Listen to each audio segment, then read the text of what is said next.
My mom said she had Alzheimer's to manipulate me. I sold my car, gave up my life, and moved in with her to take care of her. I became her nurse, her driver, her support system. But one day, I overheard her on the phone saying, "As long as he thinks I don't remember anything, he'll do whatever I say." I didn't confront her. I just invited a few relatives and recorded everything. The next morning, my uncle called me, freaking out. Was it you? Did you show them that?" All my life, my mom knew exactly how to make me feel guilty for wanting to live my own. I'm 34 now, but sometimes it feels like I never stopped being that 9-year-old kid who was told, "Now it's just you and me." My name's Daniel. I'm the youngest of 3 siblings. When my dad left, I was 9. It wasn't some dramatic movie breakup. He just packed a bag one day and said he needed to find himself. My older brother Carlos was 17, and my sister Laura was 15. They got out fast. Carlos went off to college, and Laura moved in with her high school boyfriend. I stayed behind. For years, my mom called me her angel, her gift from life, the one who would never leave her. And those words? They puffed up my little chest with pride. Who doesn't want to be someone's hero?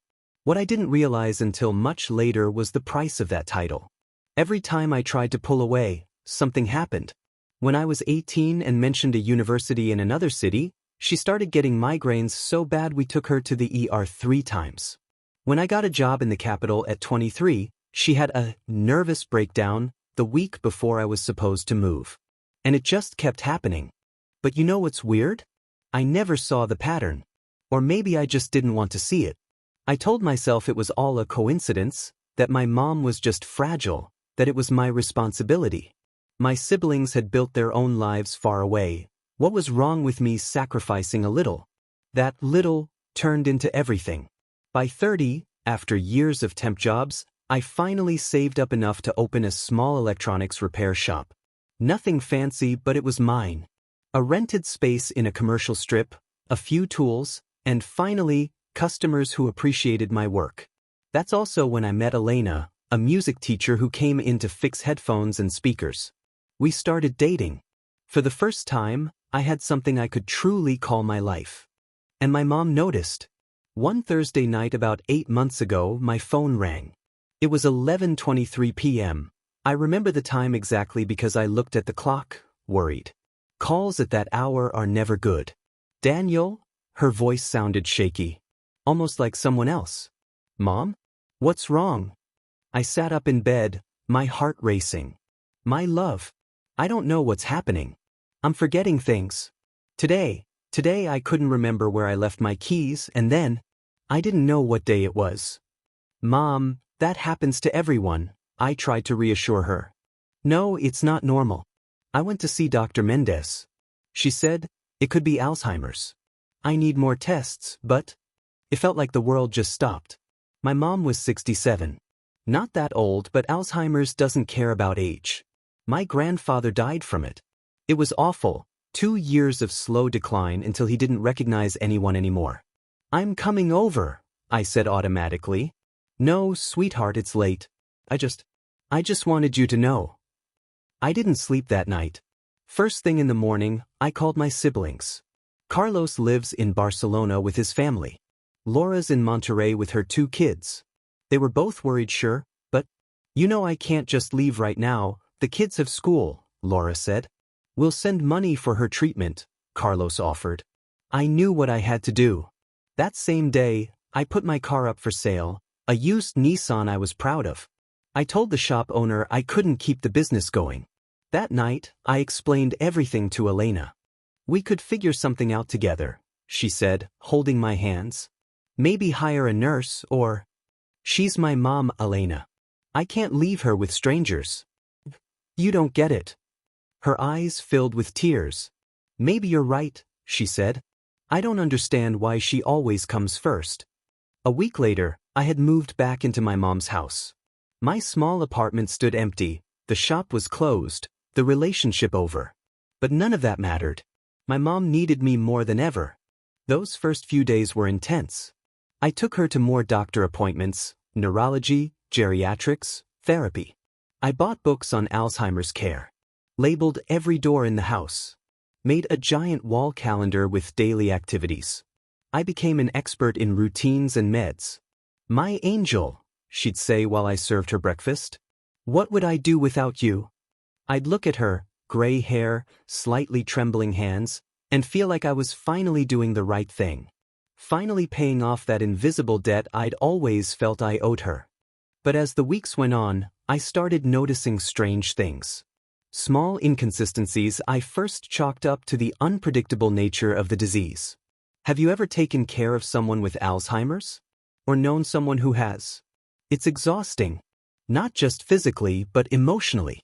Because the person you love is still there, but also slowly disappearing. And you never know which version of them you'll get each morning. Or at least, that's what I thought. By the 3rd month of living with my mom, I started noticing strange patterns. One Tuesday morning, while I was serving her breakfast, my mom looked at me and asked who I was. My heart shattered into 1,000 pieces. I gently told her I was Daniel, her youngest son.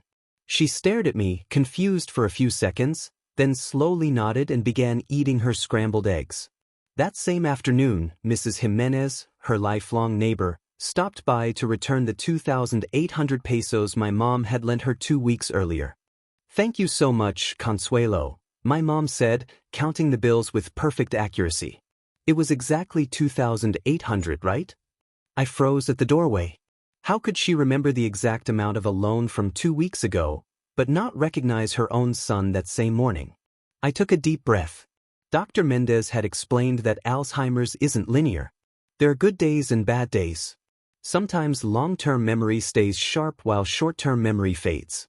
But the incidents kept piling up. One night, my mom forgot how to use the TV remote. I patiently showed her which buttons to press. But the next day, when her favorite show was about to start, that soap opera she never missed, she turned on the TV without help, flipped straight to the right channel, and even mentioned, "Only 3 minutes left until it starts." Another time, I made her favorite dinner, chiles rellenos, and left it on the table with a note, "Mom, here's your dinner. I'll be back in an hour. Love, Daniel." When I got home, the food was untouched and my mom was crying on the couch. "What's wrong, Mom?" I asked, panicking. "No one cares about me," she sobbed. "You left me all alone with no food." I pointed to the plate on the table, to the note. She looked at both like she was seeing them for the first time. "You never do anything for me," she muttered, wiping her tears. Each one of these moments was like a tiny crack in my certainty. But I kept telling myself it was just the illness, that I shouldn't doubt my own mother. The thing that hurt me most happened a few weeks later. Elena, my ex, had called to check on me. It was a nice, much-needed chat. Just being able to talk to someone who wasn't my mom or a doctor felt like a breath of air. After I hung up, my mom was standing in my doorway. "Who were you talking to?" she asked innocently. "Elena, do you remember her?" "Well, my ex-girlfriend." Her expression changed just slightly. "Don't get your hopes up, honey. No one's gonna want to be with you, not with a mother like me." Those words hit me like a punch to the gut. Not because they were cruel, but because, how could someone with Alzheimer's craft a manipulation that precise? How could she twist the knife just right? I started taking notes. Date, time, what she remembered, what she forgot. At first, I felt like a monster. What kind of son doubts his own mother's illness? Who suspects someone would fake that? But the pattern was undeniable. She remembered everything that was convenient, and conveniently forgot anything that let her guilt trip me. One Thursday afternoon, I left to buy some bread for dinner. Halfway there, I realized I'd forgotten my wallet. I turned back quietly, figuring she'd be watching TV like always at that hour. Instead, I heard her on the phone in the kitchen. Her voice? Completely different, clear, firm, not a hint of confusion. "Oh, please. There's nothing wrong with me," she laughed. "But if I don't play it this way, he'll leave. He was always the weakest. Guilt gets him every time." I froze in the hallway, my pulse pounding in my ears. "You think I'm exaggerating?" she continued. "What was I supposed to do? Let him run off with that woman? And be left completely alone? No way, sister. As long as he thinks I'm losing it, he'll do whatever I want. There was no doubt. Just certainty. And it didn't hurt because of the lie. It hurt because she'd done it 1,000 times before. All those conveniently timed illnesses. All those crises, whenever I tried to get away. I'd been trapped in her web for years, and I hadn't even noticed. I backed away quietly to the front door. I opened and closed it loudly. "I'm back, Mom." I called out like I just walked in. "Forgot my wallet." When I walked into the kitchen, she was sitting there with a perfectly rehearsed look of confusion. "Daniel? Is that you?" she asked, blinking like she was trying to place me. In that moment, something inside me broke. But I didn't show it. I smiled, kissed her forehead, and told her I'd be back soon with the bread. That night, while my mom slept, I cried quietly in my room. Not just for the betrayal, but for the years I'd lost, for the chances I never had, the person I never became. I cried for Elena, for my shop, for my life. But eventually, the tears dried up. And in their place was something cold and clear: determination. I wasn't going to confront her. Not yet. First, I needed proof. Proof no one, not even I, could deny. The next day, I bought a small recording device. Nothing fancy, just something that could capture her voice when she thought no one was listening. I also called my siblings. "Carlos, Laura, I need you to come visit Mom," I told them. "The doctors say it's important for her to be surrounded by family." They both made excuses, like always, but eventually agreed to come the following weekend. I also called my Aunt Rosa, the one my mom had been talking to on the phone. "Auntie, it's been a while since you visited Mom. I think it would really help her to see you." My plan was in motion. This wasn't about revenge. It was about freedom. And the truth, no matter how painful, was the only path to it. The weekend arrived faster than I expected. Carlos was the first to show up, along with his wife Mariana. He hugged me tight, like he was trying to make up for all the years he'd been gone. "You look tired, little bro," he said, noticing the bags under my eyes. "It's been hard," I replied, without going into detail about exactly what was hard. Laura came a few hours later, without her kids. "I left them with my husband," she explained. "I didn't want them to see Grandma like this." When Aunt Rosa showed up in the afternoon, the family reunion was complete. My mom seemed delighted by the attention, playing the sick role to perfection. Every now and then, she'd look at me with teary eyes, like saying, "Thank you for bringing them all together for me." I gave her a smile that never reached my eyes. "What you're doing is admirable, Daniel," my brother said as we had coffee in the kitchen. "Giving up everything to care for her, not everyone would do that." "You were always her favorite," Laura added, not unkindly. "She wouldn't be alive without you." Aunt Rosa nodded solemnly. "Your mother's lucky to have you. My own kids don't even call me." I heard all those familiar words, ones I'd been hearing my whole life, but they sounded different now. They didn't make me feel important. They made me feel used. That afternoon, while everyone chatted in the living room, I left my phone recording in the kitchen and gently suggested Mom take a nap. She got the hint and said she felt confused and needed to rest. Aunt Rosa followed her to her room. 20 minutes later, my aunt came back to the living room looking visibly disturbed. "Is everything okay with Mom?" Laura asked. "Yeah, she just needed to talk," my aunt replied, avoiding my eyes. After everyone left, I picked up my phone. The recording was crystal clear. As soon as my mom was alone with her sister, the mask dropped completely. "Did you see how they all look at me?" she said, her voice full of smug satisfaction. "Like I'm some kind of saint. Especially Daniel. That boy would do anything I ask." "Consuelo, this has gone too far." My aunt's voice sounded uneasy. "Faking Alzheimer's. Do you realize how cruel that is?" My mom laughed. "Cruel? You know what's cruel? Your son wanting to leave you for some floozy. Choosing independence over his own mother. I gave him life, Rosa. The least he can do is take care of me. But he thinks you're sick. He's given up everything. His shop, his girlfriend. Good. That little shop wasn't going anywhere, and that woman was just trying to pull him away from me. You know what she called me once? Manipulative. Can you believe it? The recording went on, with my mom complaining about me, how I exaggerated her illness for attention, how I'd end up alone because no one wants a guy so attached to his mother. She laughed. Every word was a knife, but it was also freeing. I finally had proof of what I'd always suspected but never dared to admit. That night, while my mom slept, I edited the recording. Cut out the irrelevant parts, made sure her voice and words were unmistakably clear. Then, without hesitation, I sent it. To my siblings. To my aunt, though she already knew. To my cousins. Even to my paternal grandmother, the one my mom always pretended to get along with. I didn't add any comments. No threats. No explanations. Just raw, unfiltered truth. I turned off my phone and slept better that night than I had in 6 months. The next morning, I turned it back on to find a flood of messages and missed calls. The first voicemail was from my uncle Roberto, my mom's older brother and longtime defender. Daniel? His voice was shaky. Did you send that recording? I didn't answer him directly. Did you listen to the whole thing, uncle? A long pause. I did. I don't know what to say. You don't have to say anything. But your mom, she's always been difficult, but this. She's been doing this for years, I said, my voice oddly calm. Decades really. I just never had proof, until now. My siblings' messages were similar.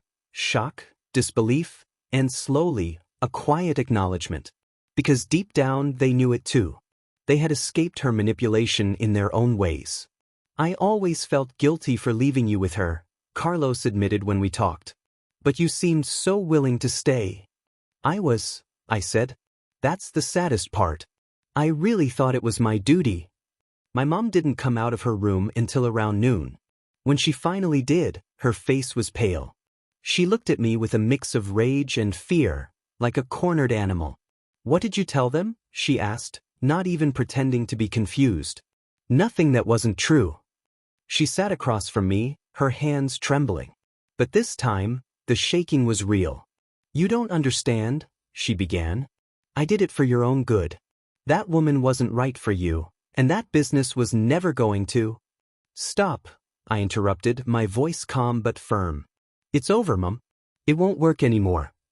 What do you mean? I mean I'm leaving. Not today, not tomorrow.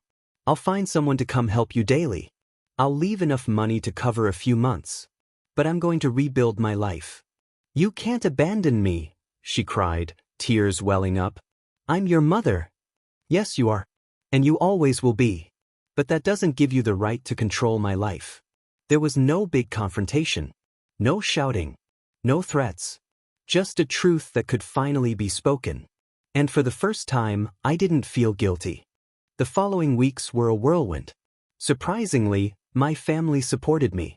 Carlos lent me money to restart my shop. Laura came to stay for a few days while I searched for an apartment. We even found a woman willing to come help my mom on a daily basis.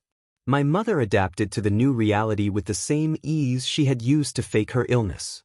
She never admitted what she'd done, but she never brought it up again either. She stopped calling every day. Stopped saying she forgot things. She became what she'd always been, a perfectly capable woman who could take care of herself.